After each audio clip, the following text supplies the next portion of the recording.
Saúdo a todos em nome do Senhor Jesus. Quero agradecer ao reverendo Elias, porque ele mencionou o tempo de ministério e hoje à noite então eu me apresento como sendo o mais jovem dos preletores desse evento.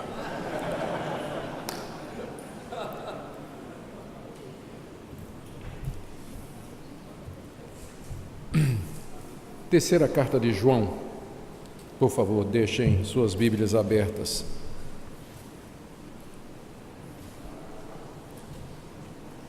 Vou falar sobre a geografia da salvação.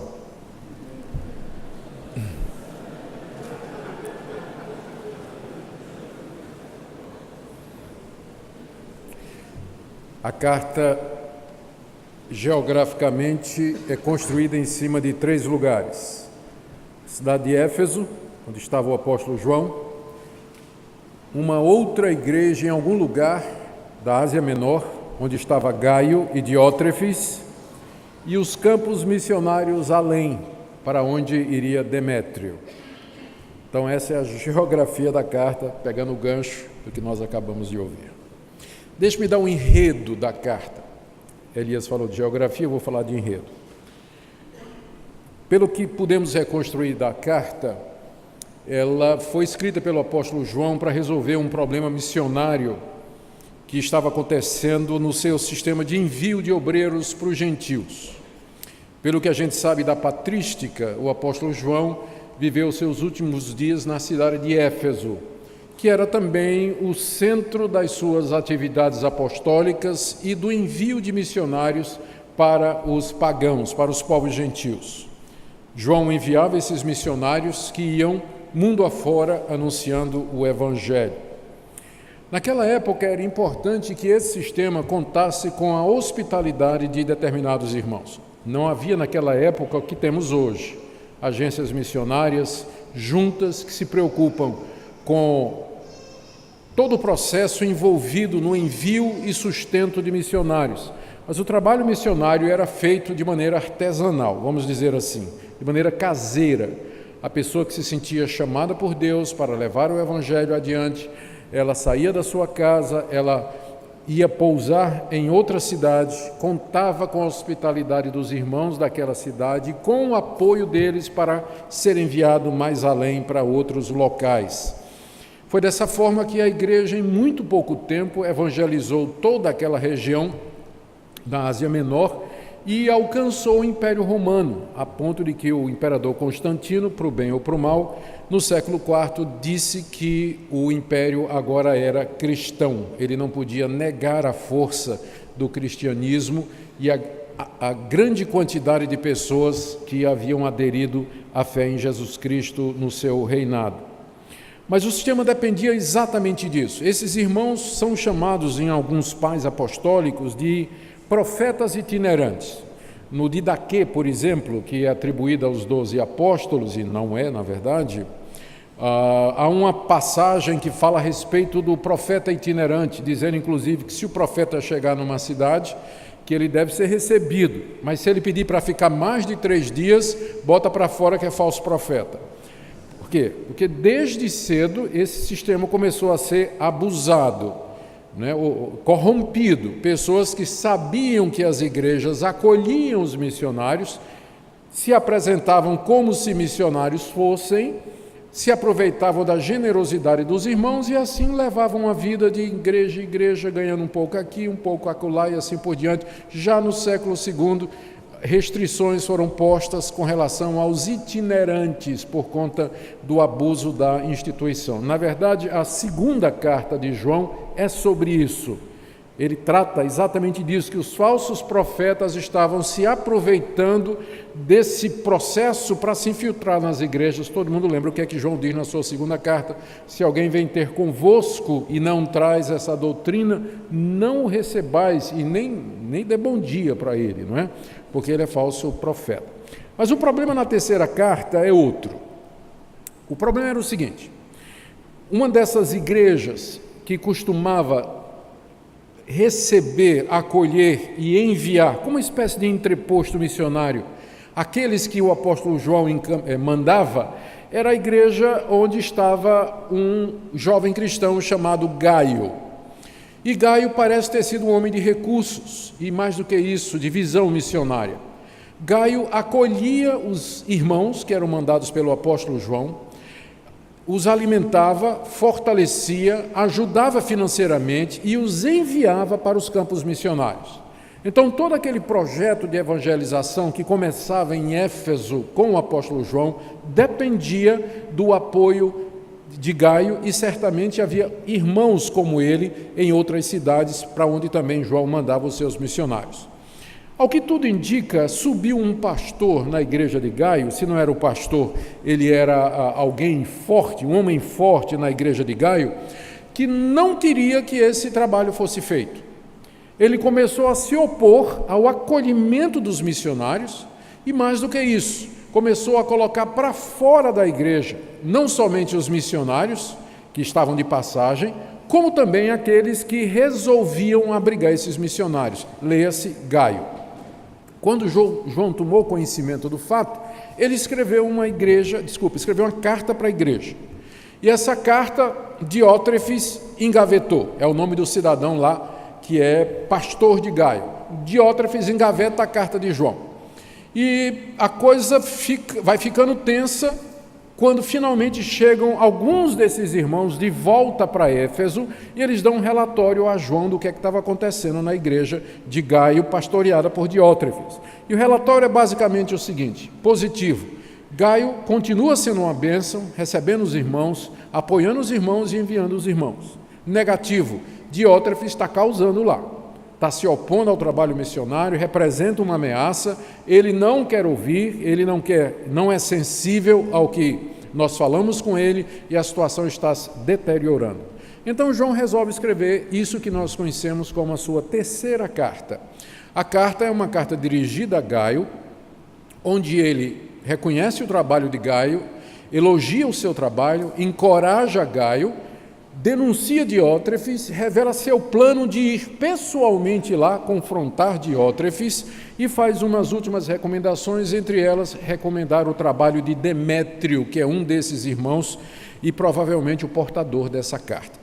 Essa carta é importante num congresso como esse, porque ela abre uma janela para a igreja apostólica, a igreja do primeiro século. Nos mostra como funcionava o trabalho missionário. Nos fala de pessoas como Gaio, que não são missionários, mas que apoiam o trabalho missionário e sem os quais esse trabalho não seria possível fazer. Nos fala do apóstolo João, é um homem que tem visão, um homem que tem desejo de alcançar as nações. E nos fala também de Diótrefes, um exemplo de um mau líder, de um homem sem visão, que é contra a obra missionária e que é um tropeço no caminho da igreja. Meu objetivo nessa noite é expor essa carta brevemente e farei essa exposição seguindo essas personagens que estão aqui dentro das suas respectivas geografias. Do capítulo, no verso 1 até o verso 8, nós vamos ver o que o apóstolo João diz a Gaio e sobre ele. Do verso 9 até o verso 11, o que ele fala sobre Diótrefes. No verso 12, o que ele diz sobre Demétrio, e finalmente 13 a 15, a conclusão da carta. Primeiro, o que ele diz a respeito de Gaio, verso 1 até o verso 8. Em primeiro lugar, a saudação, verso 1, o presbítero ao amado Gaio, a quem eu amo na verdade. Só tinha uma pessoa no século I que não precisava dar o seu nome. Bastava dizer o presbítero e todo mundo sabia quem era. Presbíteros havia muitos, mas o presbítero era um só e todo mundo sabe quem era, o apóstolo João. Por isso que ele não se nomeia, o nome dele não aparece, porque ele é o presbítero, todo mundo sabia quem é. A carta é destinada a essa pessoa que João se refere como sendo o amado e diz que o ama na verdade. Ou seja, a base para este amor é que Gaio é discípulo de João, crê na mesma verdade que João crê e provavelmente veio a crer através dos esforços de João, através da instrumentalidade de João. João o ama na verdade. Aliás, a verdade é a única base para o amor. Sem que haja verdade, não é possível haver amor verdadeiro. A verdade, ela é capaz de gerar amor mais profundo entre pessoas do que laços sanguíneos. Laços sanguíneos, como Jesus disse, aquele que não me ama mais do que seu pai, sua mãe e seus irmãos e seus filhos, esse não é digno de mim. Então esse era um amor que era sedimentado, alicerçado na verdade. No verso 2, João faz uma oração por Gaio. Amado, acima de tudo faço votos por tua prosperidade e saúde, assim como é próspera a tua alma. João está orando por duas coisas. Primeiro, pela prosperidade, e a prosperidade aqui é a prosperidade material de Gaio. Empurrados para um extremo por conta dos abusos do movimento neopentecostal e da teologia da prosperidade, nós reformados raramente oramos por prosperidade, muito menos pela dos outros, né? Quando muito oramos pela nossa. Aqui você vê João orando pela prosperidade de um membro da igreja, e obviamente a razão é não para o bem-estar dele, porque a obra missionária depende da prosperidade de irmãos como Gaio. Então João não vê dificuldade em orar para que Deus faça com que Gaio seja próspero. Nós precisamos de homens como Gaio que sejam prósperos, que tenham conforto financeiro, que tenham disposição financeira, porque apesar de tudo que se fala, nós temos de ter toda a cautela com relação ao uso do dinheiro, mas sem dinheiro não se faz missões, não se faz obra missionária. Nós precisamos de recursos para que essa obra seja feita. Por isso João diz, eu oro pela tua prosperidade. Em seguida, ele ora também por outra coisa que nós somos empurrados para o extremo e a gente não gosta de orar, é saúde. Porque o pessoal lá abusa de cura e de uma série de outras coisas, raramente a gente ora por cura ou por saúde, que é o que João está pedindo aqui para o seu jovem discípulo. Ele quer que Gaio seja não somente próspero, mas que também ele tenha muita saúde. É lícito orar por essas coisas, que Deus levante na igreja homens e mulheres saudáveis, prósperos financeiramente e com o coração na obra missionária, porque sem isso nós não faremos essa obra missionária de maneira nenhuma. Mas tem uma pegadinha aqui, final do verso 2, quando João disse, eu oro pela tua prosperidade e saúde, assim como é próspera a tua alma. Ou seja, Gaio, eu oro que Deus te faça tão rico quanto tu és rico espiritualmente. Agora, se Deus fosse fazer isso conosco hoje, não é? Eu vou lhe dar riqueza proporcional à sua riqueza espiritual. Tinha gente que ia sair falido daqui hoje à noite, eu tenho certeza disso, não é?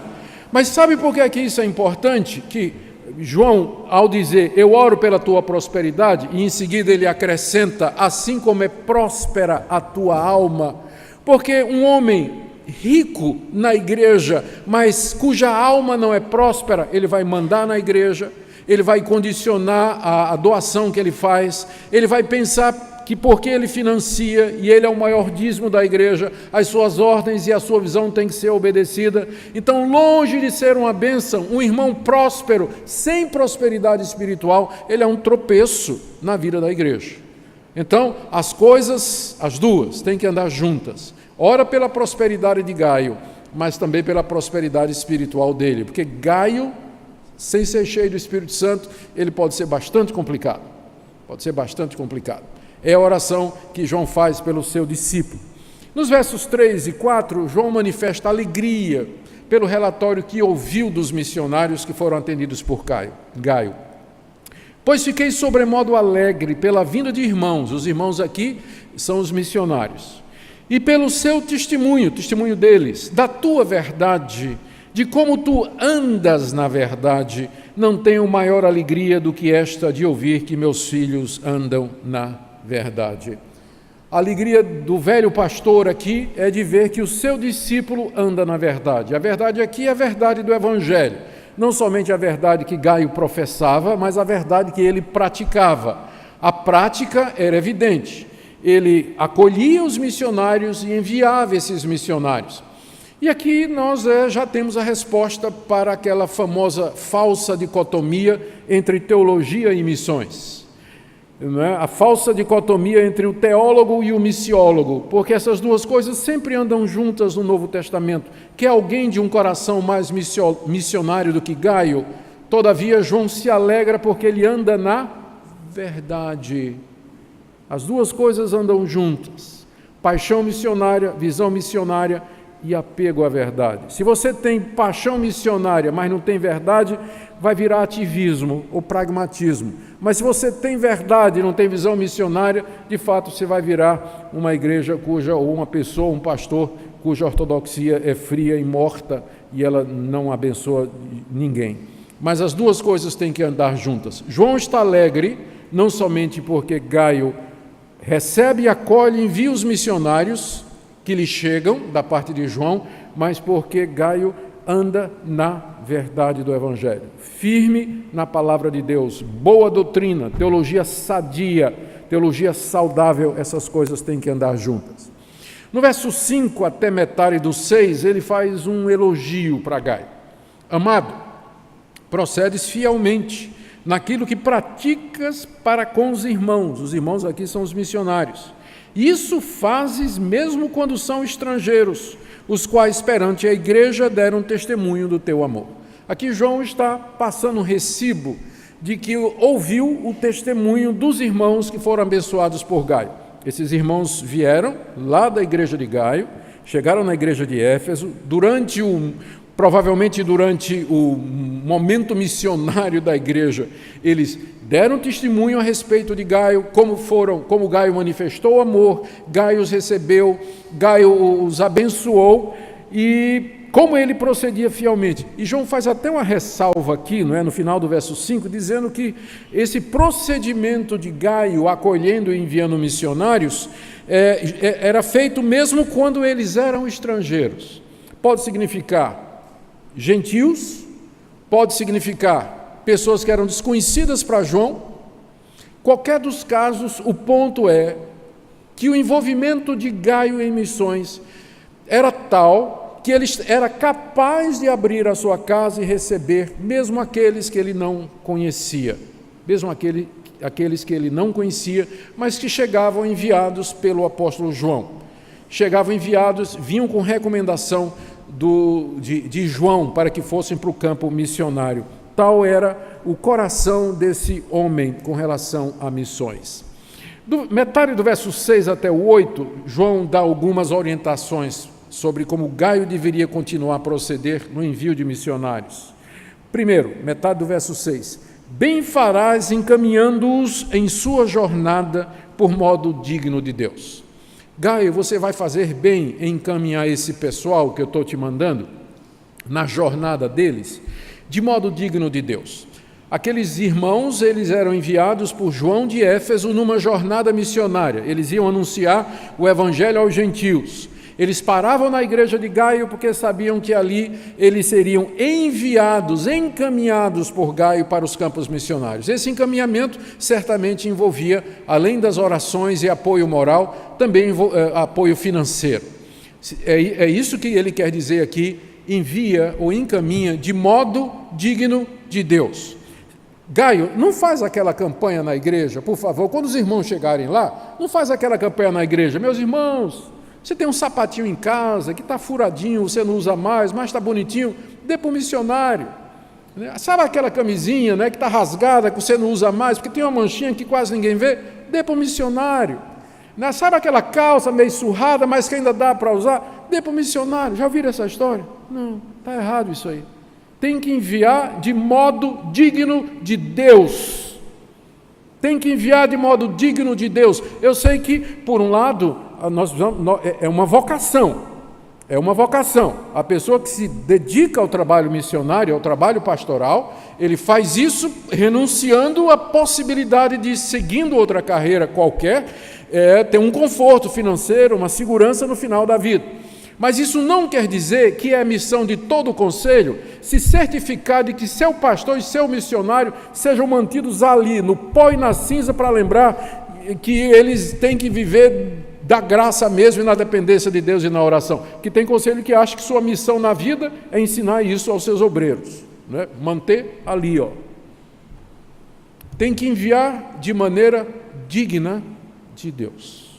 Temos que lembrar disso. Essa é a orientação que João dá para Gaio. Envia estes irmãos, mas envia de maneira digna.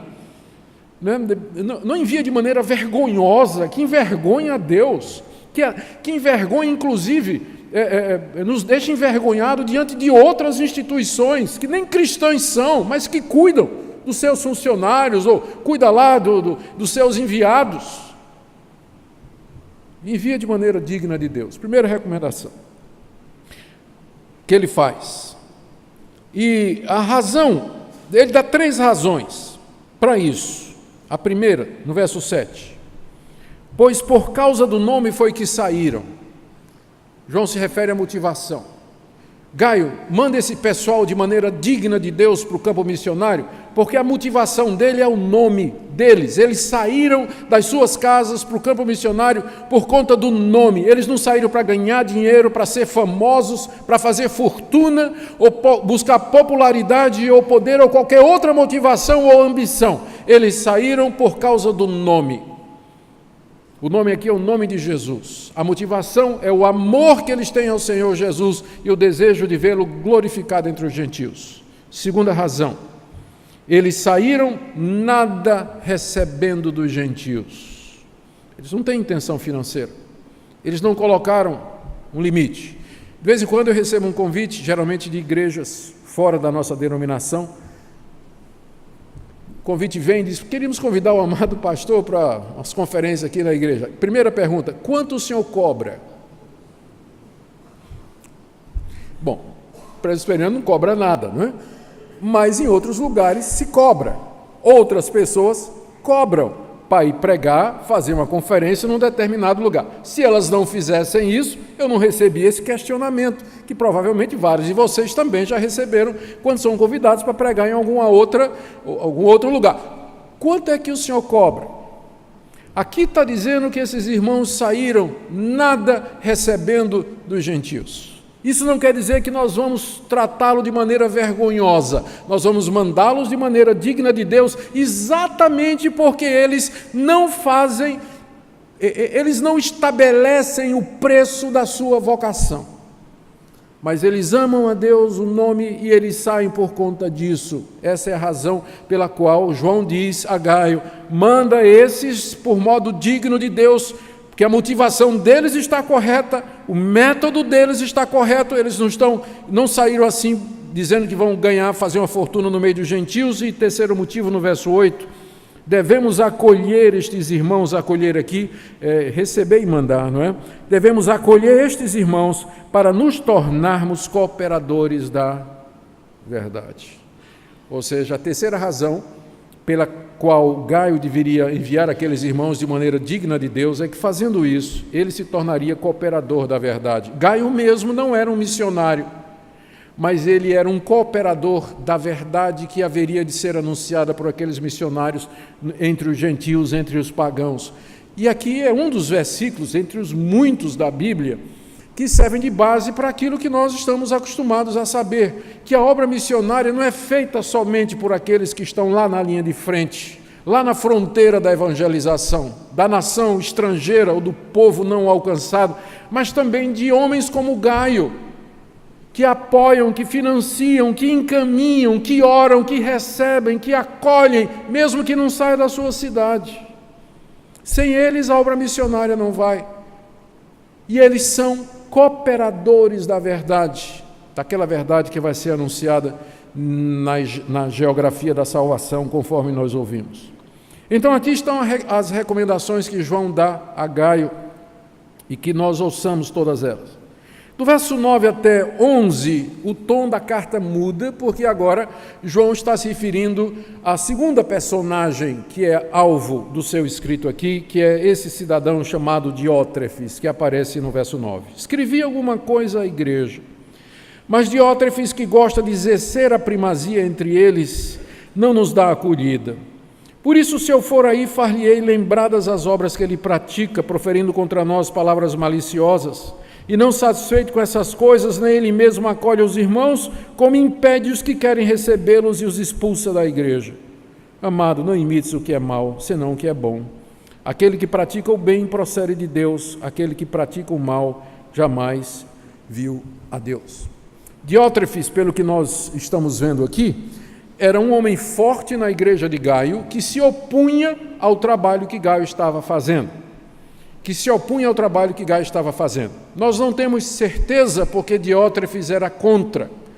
Talvez porque Diótrefes era um judeu convertido ao cristianismo. E vocês sabem que um dos maiores desafios da igreja apostólica no primeiro século era exatamente a relação entre judeus e gentios que se tornavam cristãos. Os judeus, a princípio, não queriam acreditar, e menos ainda aceitar, que o evangelho fosse também para os gentios.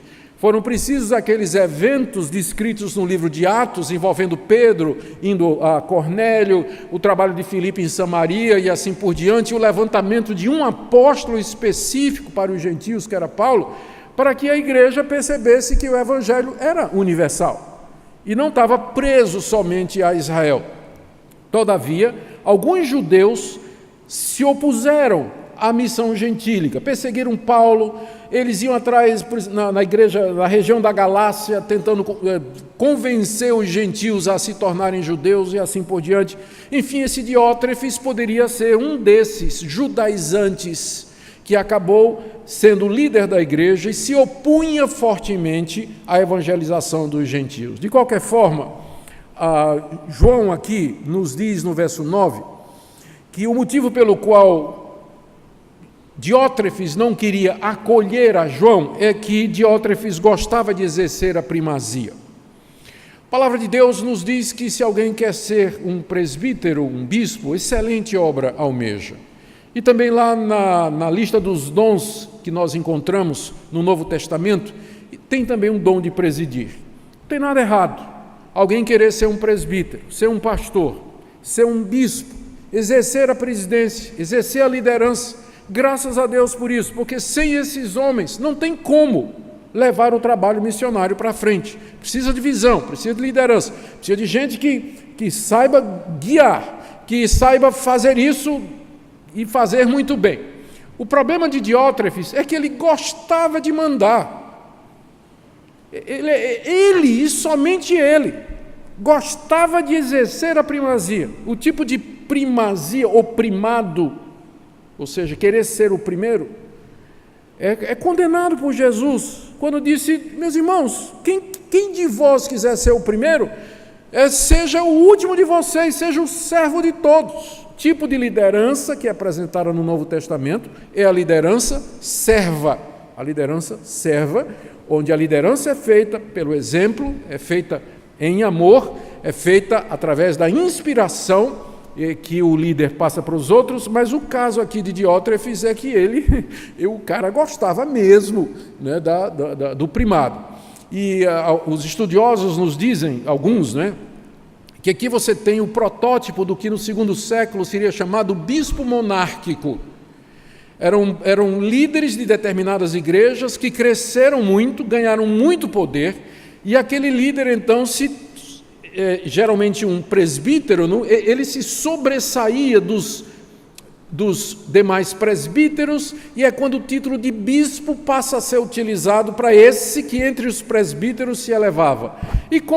E aí esse homem, ele costumava governar como um monarca, daí o nome bispo monárquico, né? Em vez de agora as decisões serem conciliares e colegiadas, como o Novo Testamento nos ensina, que era feito assim, no século II, então surge o bispo monárquico, e mais adiante o bispo de Roma vai requerer para si o bispado sobre toda a cristandade, dando origem ao sistema do papado. Num certo sentido, eu até acho bom que foi Diótrefes o primeiro Papa Diótrefes, porque já pensou se fosse Gaio, como seria o nome? Estão devagar, também essa hora, 9h30, né? Ninguém está pensando mais, né? Bom, Diótrefes não queria receber João. E não somente isso, diz João aqui que ao chegar lá, confrontar Diótrefes, vai fazer lembrar das obras que ele pratica E as obras são essas aqui. Ele profere contra nós palavras maliciosas. Ele não acolhe os irmãos, impede os que querem recebê-lo, referência a Gaio, e os expulsa da igreja. Gaio estava em vias de ser expulso da igreja por esse homem. Gente, esse é o tipo de liderança que não ficou restrito ao primeiro século. Infelizmente, através da história da igreja, lendo a história da igreja, em todos os períodos, nós vamos encontrar pessoas assim. Pessoas que conseguem, de alguma forma que a gente não sabe como, subir na hierarquia da igreja e alcançar determinadas posições, e de lá eles fazem um estrago na vida da igreja, especialmente na obra missionária.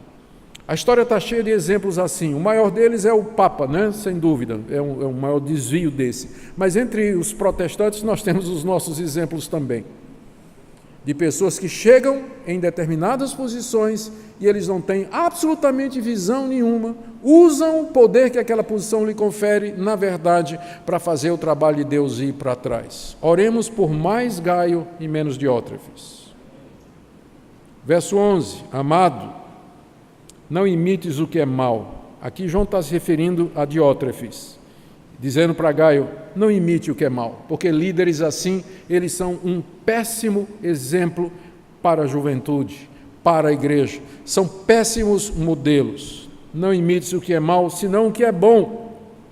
Aquele que pratica o bem procede de Deus, mas aquele que pratica o mal jamais viu a Deus. Frase pesada que leva alguns exegetas a concluir que João está dizendo que Diótrefes não era convertido. Quem pratica o mal, e no caso aqui no contexto o mal é o que Diótrefes está fazendo, quem faz esse tipo de coisa jamais viu a Deus. E aqui é uma perspectiva aterradora. Pensarmos que pessoas não convertidas, não somente elas podem estar na membresia da igreja, mas elas podem estar na liderança da igreja. Gente que não é crente, mas que é líder, ocupando posições dentro da igreja. É possível. Você tem um exemplo aqui. Por mais Gaio e menos Diótrefes. No verso 12, chegamos na terceira parte da carta. João agora fala de Demétrio. Quanto a Demétrio, todos lhe dão testemunho, até a própria verdade. E nós também damos testemunho. E sabes que o nosso testemunho é verdadeiro. Demétrio é um desses missionários, provavelmente o emissário, o portador da carta para Gaio, e João aqui está recomendando Demétrio aos cuidados de Gaio.